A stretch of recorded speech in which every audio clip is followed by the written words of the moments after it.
Hello, Robert Morris, Colonial hockey fans. Tim Benz, Mike Pursuta, your broadcast team on Sportsnet Pittsburgh and Flow Hockey with you, along with Colonials coach Derek Schooley, as we get set for another Colonials series against Canisius, then one more against Mercyhurst, and then the regular season wraps up, and it's on to the playoffs.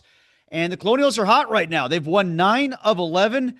Derek, the three of us often quote the Bull Durham movie. Winning's like, a lot better than losing, and scoring is like, a lot better than not. You guys have been doing more of that lately. That certainly helped the cause. Well, you got to quote it right. It's like winning is like so much better than So losing. much better than losing. Yes, right. Teach me something, Crash. But it's good Uh, to see a few runs come across the plate too, isn't it? yeah, it is. We've started to find our way, and like you said, it's 9 of 11, and we've been finding ways to score. And even when we don't score, we find ways to win games, and that's just a credit to both our offense when we score and our goaltenders when we don't. And to have a couple 1-0 shutouts in there have been very good for our psyche. Even like our Niagara loss where we lost 5-2, it was 2 empty net goals in that, so it makes it look a lot worse. But our goaltenders have been playing great. Our scorers have been scoring. You can see it with our statistics. Finally, starting to get some guys with some good stats, and things have just been going very well. We want to keep it going. There's no reason to change things right now. Derek, you thought this team had the potential to score at the start of the season, score more. It didn't happen for a long time. How frustrating did that get? And was it a matter of just maintaining belief, or maybe some extra skill work? What has allowed so many different players to start cashing the opportunities that you kind of been generating for a long time now? Yeah, I think it was more just keep sticking with it and sticking with the fact that we've got good players on here, good players that have scored in the past, whether it's junior hockey or previous in college hockey, and just sticking with the process and not getting frustrated with it, continuing to do what we do. We've done a lot of extra skill stuff on Tuesdays. We do some splits. We've started to find, and I think a lot of it is contagious too. When you just get some confidence and see the puck go in the net, it just continues to go and go the right way. Derek, let's talk about your goalies, because now that Charlie Schenkel's gotten healthy, you've used both of them recently. How are you feeling about both him and Lucas Massey? Well, I've said all along we've got three good goaltenders, and Croy played 2 games since the first year, started 2 games and came in relief in 2, and they're all, our save percentage is over 90, and Lucas Massey's at 92 right now. He's won 5 games, and Charlie's over 90, and Croy's just a tad below 90. So I really believe that we've got the makings of a good, to quote football, quarterback room / goalie room. And I think they're doing a really good job. They're limiting second chances, and our penalty killing is, your best penalty killer is your goaltender. And when their goaltender can make saves and bail out some things, and our penalty killing has been outstanding. Our 5-on-5 play has been outstanding, minus the one Niagara game where we gave up 3 power play goals. But that being said, we've really got to get our power play going. Our offense has been, you talked about our offense there. It's been going without our power play going, and we need to get that going as we head towards a playoff games, whatever, because special teams wins and loses playoff games for it. And when you say get the power play going, what are you looking at percentage wise? You shoot for about 20% the rest of the way. Is that attainable? I just take a power play goal every game. I think that's whether you're, we were 1 for 7 against Niagara, then 0 for 1. If you can average over a weekend 2 power play goals on a weekend, you're going to be successful, because those are the difference between, we lost to Niagara 5-2, 2 empty netters and 3 power play goals. Well, we had a power play goal. So special teams, you want to win the special teams battle. And to win the special teams battle, you got to start scoring on the power play. And once again, we've got good players, and it's not the system, because everybody uses the same 2 or 3 systems. It's just execution when we have the man advantage and catching passes, getting pucks to the net, not trying to do too much, not forcing things. So I think we've got the players to do it. It's just a matter of getting the job done, because a lot of these guys, minus Mitch Steelstra, were on the power play last year when our power play was in the top 20 in the nation. So I think it's just there's a lot of different factors, and we've got to make sure that we bear down and get the job done. Derek, you brought up that game against Niagara a couple times, and it wasn't just the amount of power play goals that were scored, it was the amount of time on the power play. I think it was over a third of the game. More than one full period was spent on special teams for one club or the other. Have you ever coached a game where there's that much of a special teams matchup over a full 60? Well, it's almost back to about 10 years ago, where you were not normally having 5, 6, 7 penalties a game, power plays. I think the guys, as they've cracked down on things, started to really just kind of learn how to play. And we've really put an emphasis on playing physical, but with playing physical, you got to play smart. And I think that's one of the things that we've got to make sure that we take out of our game. We've got to defend with our feet instead of our sticks. We got to keep our hands down. We can't hit people from behind.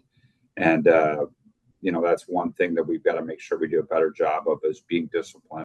Derek, we mentioned all the points you guys have been able to amass of late. You got 12 left on the table. How many do you think you'll need to get fourth place, or are you not thinking that far ahead yet? No, one of the goals that we have right now is just to accumulate points on the weekend. And our goal is to get 4 of 6 every weekend, and we've been doing a pretty good job of it. And, since the Sacred Heart Series, we've got the best record in the league, and we've accumulated the most points. We've got of the last 36 available, we've got 22. Of the last 33 available, we've got 22. So I think we just need to continue to accumulate points, and you can't worry about what everybody else does. We've got Canisius right on our heels, 3 back, and we've got 6 points against them. Those are major points to determine where we finish. We clinched 7th, so we've clinched a first round home game, and our goals are higher than that. We want to finish in the top 4, but you've got to make sure you get points every weekend. You can't afford to get swept. Well, Derek, you had another one of, as Mike and I like to refer to it, a burning of the notes situation where you went through things that went awry and got yourself back on the right track. It worked to the tune of turning around 2-12. Was it 2-12-2 in 2013-14 and to the NCAA tournament? And it worked for the 2005 Pittsburgh Steelers on the way to the Super Bowl. So what can we expect this time? Well, I think it's just we're playing much better. And I think it's sometimes you just need to reset. And I don't know how to I don't think you can do this every year. You can only do it every once in a while. And I felt it was time, because I thought this team had a tremendous amount of potential. And we're finally kind of hitting that potential, and getting everything going in the right direction. So I really believe that was something that it was the right time to do it, because this team, you don't want to do it when you don't feel like you've got the team to turn things around, because then you waste it, because you really can't do it. You got to do it every 4 years at the college level, because it doesn't work if the guys continue to see the same things. And it's more ceremonial and more of just a reset. And I see everybody now when they break out of a slump and scoring, they throw the monkey off their back. And I think that was kind of just getting the monkey off our back and kind of a reset. And it worked really well to go to the NCAA tournament in 2013-14, and would love to be able to see it get us back there again. But we're just taking it weekend by weekend and trying to accumulate 4 of 6 every weekend, so the guys can have Monday off. Is the team any different collectively now in terms of the vibe you're getting from the players, what you're sensing, how they're feeling, their confidence level? Or were you able to turn things around in addition to burning schedule posters and goals? Were you able to do that because there was a confidence all along? Well, I think that also we had to step up in a big way, because we were having massive injuries. If you remember, when we started the homestand, that we went basically 6 straight at home, we were playing guys that that hadn't played for a while, or guys that were in and out in a regular shift. You lose Michael Craig, who's arguably our leader, our captain, or the best defenseman in the league, arguably a lot of everything. But you lose Ryan Taylor, who was our leading scorer at the time. You lose McKay Hayes, who was playing outstanding. Schenkel was hurt for a weekend where both Croy and Lucas Massey had to start. So, yeah, you were going through, Max Wattville was out for a long time. We were going through some massive injuries, and we were addressing the health, everybody that was healthy for a little bit.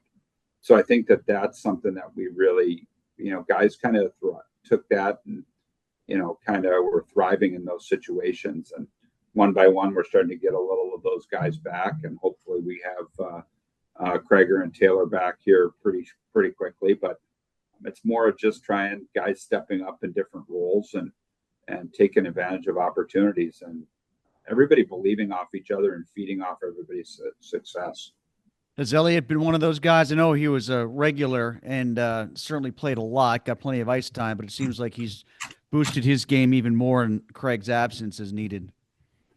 Absolutely. Dom's up to 16 points right now, and he was going through right around Christmas, a little area where he was playing well, but he couldn't produce any offense, and he's a really good undersized puck-moving defenseman, and he's really stepped up in that scenario. Michael Felsing's been really good lately. I really like the line of Trent Wilson, another player who stepped up, Julian Beaumont and Michael Felsing, and then you throw the rest of the group in with Garvey and Klimke and Reineke and McDonald and Krateris and whoever we've had on their right wing.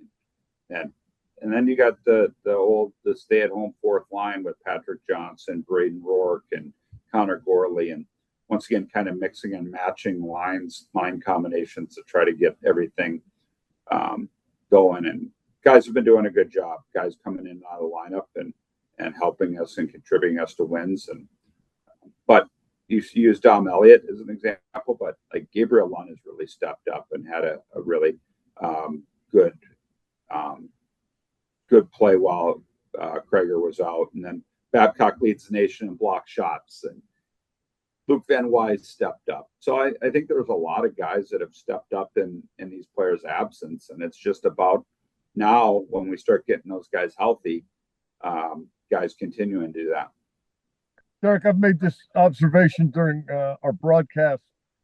You guys are in the third year of your reboot, and it looks and feels to me, at least, as if the first 2 years you were playing to play, which is a noble enough enterprise in itself. But it feels like this year you're playing for something. Does it feel any different to the staff or the players? I mean, you look at it, we finished 10th or 11th and then 10th the last 2 years, and now we've already clinched 7th with 2 weekends to go.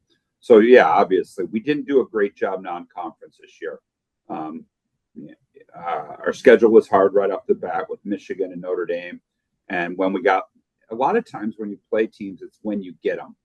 And we got Long Island and Lindenwood when they were on 7-8 game heaters, and we weren't playing well at that time. So we didn't do great non-conference, and that's why our record kind of looks a little bit different. But we're above 500. Like I said, we've got the best record in the league since the beginning of January.